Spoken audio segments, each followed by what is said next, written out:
मैं सबसे पहले मनोज यादव जी, समाजवादी पार्टी के प्रवक्ता हैं, आपके पास आना चाहूंगा, क्योंकि विपक्ष की बात हो और समाजवादी पार्टी उसमें ना हो तो उसमें कुछ मजा नहीं आएगा। क्या लगता है जो विपक्षी एकता की बात हो रही है उसे लेकर आप क्या कहेंगे कि वो एकता किस तरीके की है? वो कांग्रेस के बिना वाली एकता है या कांग्रेस के साथ मिलकर चलने वाली एकता है? निश्चित तौर पे इस बात पे लगभग विपक्ष के सभी दलों की सहमति बन गई है हम्म। कि जो जहां जितना मजबूत है, हम्म। उस स्टेट में वो मजबूती के साथ चुनाव लड़े।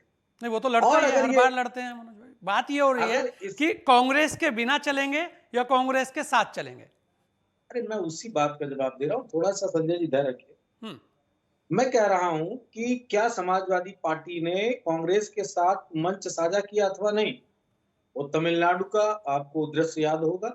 स्टालिन जी के जन्मदिन पे कांग्रेस के अध्यक्ष राष्ट्रीय अध्यक्ष थे और समाजवादी पार्टी के राष्ट्रीय अध्यक्ष एक ही मंच पे थे। और आदरणीय राष्ट्रीय अध्यक्ष जी ने पश्चिम बंगाल से लेकर उत्तर प्रदेश तक, यानी कल तक और आज को भी मिला ले तो एक स्पष्ट लाइन कही जिसका विश्लेषण मीडिया कर सकता है।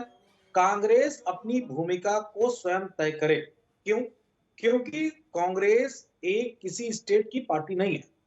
वो पूरे भारत में तमाम सारे ऐसे राज्य हैं जहां पे सत्ता में है, जहां पे विपक्ष के रूप में काम कर रही है और कहीं पे तीसरे चौथे पांचवें नंबर की काम कर रही है। तो उसको अपनी स्थिति का आकलन करके कैसे विपक्ष की भूमिका में वो काम कर पाएगी नहीं कर पाएगी, वो उसको आकलन करना है। समाजवादी पार्टी नहीं आदेश देने जा रही है कि आप उत्तर प्रदेश में इस तरह चुनाव लड़ो या इस तरह चुनाव लड़ो। आप अपनी भूमिका देखिए और आप कहां कितने ताकतवर हैं, उसके आधार पे अगर आप अपना विश्लेषण करेंगे तो निश्चित तौर पे एक विपक्ष जो है वो मजबूती की तरफ जाएगा। राष्ट्रीय अध्यक्ष जी ने कहा है कि गठबंधन होना बड़ी आसान बात है, लेकिन उसका समय अभी नहीं आया है। और अभी हर स्टेट में अपने जो भी राजनीतिक दल हैं, चाहे वो क्षेत्रीय दल हो या राष्ट्रीय दल हो, सभी को अपना कुनबा मजबूत करना है। चाहे वो बूथ स्तर की लड़ाई हो, सेक्टर स्तर की लड़ाई हो, विधानसभा या लोकसभा स्तर की लड़ाई हो, सब पे राजनीतिक दलों को काम करना पड़ेगा। चूंकि इस विपक्ष के खिलाफ पेड वर्कर भाजपा ने पूरे देश में पाल दिए हैं। वो अपने वर्करों को, चूंकि पैसा टैक्स का पैसा ले रहे हैं, बड़े व्यापारियों से भ्रष्टाचार का पैसा ले रहे हैं, उनके पास पैसे की कोई कमी नहीं है।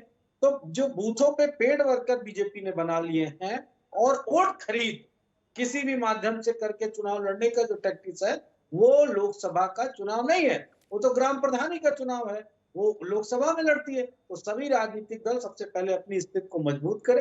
गठबंधन अच्छा मनोज कैसे भाई, होगा, जो क्यों जो होगा, गतिरोध कैसे चल होगा। रहा है लगातार सदन में, उसे लेकर क्या कहेंगे? निश्चित तौर पे आपका बेहतरीन सवाल है। गतिरोध अगर विपक्ष कर रहा है तो आप मुझसे सवाल पूछिए, लेकिन गतिरोध तो सरकार कर रही है। सरकार नहीं सदन चलने दे रही है और ये भारतीय इतिहास की राजनीति में कलंकित पृष्ठ के रूप में जाना जाएगा कि जब नरेंद्र मोदी अपने 10वें साल के कार्यकाल में जा रहे थे, तब उन्होंने सदन को स्वयं बाधित कर दिया। अच्छा मनोज ये भाई, आप अक्सर खुद ये होते कह हैं। रहे हैं कि विपक्ष की उसमें कोई रोल नहीं है, क्योंकि सत्ता पक्ष गतिरोध कर रहा है, लेकिन जब विपक्ष में कांग्रेस लीड लेकर चलती है कि सदन को जो स्थिति है उसमें विपक्ष हमारे साथ आए, तब वो जो संयुक्त विपक्ष जिसकी अभी बात हो रही है, तब वो भी बटा हुआ दिखता है। नहीं बटा है, बिल्कुल नहीं बटा। आप चाहे परेड होने की बात हो, ईडी के कार्यालय तक जाने की बात हो, हाँ। चाहे राष्ट्रपति जी को चिट्ठी लिखने की बात हो, चाहे किसी बात का विरोध करने का हो, कांग्रेस के साथ समाजवादी पार्टी ने अहम भूमिका के साथ ईडी वाली भी लड़ाई लड़ी, पत्र लिखने वाली भी लड़ाई लड़ी और जहां-जहां आवश्यकता पड़ी लोकसभा से राज्यसभा में, हमने उनके कंधे से कंधा